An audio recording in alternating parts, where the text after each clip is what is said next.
Mõni aeg tagasi olime oma kaameraga Viljandis, kus Eesti ainus sertifitseeritud passiivmaja ehitaja Sense OÜ püstitas minu meelest arhitektuurselt väga ilusat passiivmaja Viljandi järve kaldale. Ja tänaseks päevaks on Sense tulnud ka Tallinnasse, kui niimoodi võib öelda. Tema esindus on siin Telliskivi loomelinnakus ja kuna passiivmaja teema on minu meelest väga aktuaalne ja põnev teema, siis tuleme asja juurde veel kord tagasi. Mida endast kujutab passiivmaja? Passiivmaja on hea elukeskkond.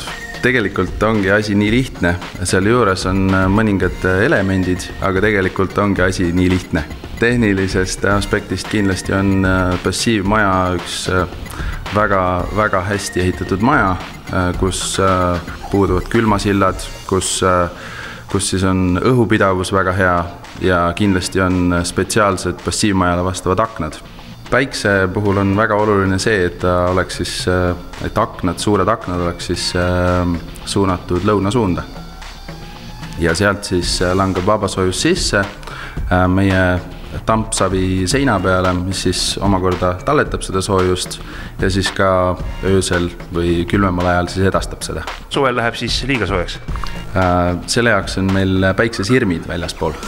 Me kasutame Smart Twin aknaid, mille puhul siis see raami osa on võimalikult väikseks tehtud ja siis klaasi osa on võimalikult suur ja samuti ka on soojustatud siis see raamiäärne ala ekstra veel.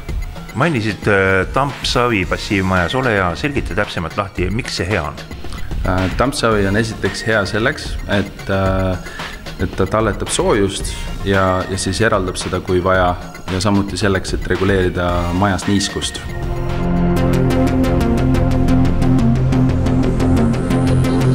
Siis teema kokku võtta.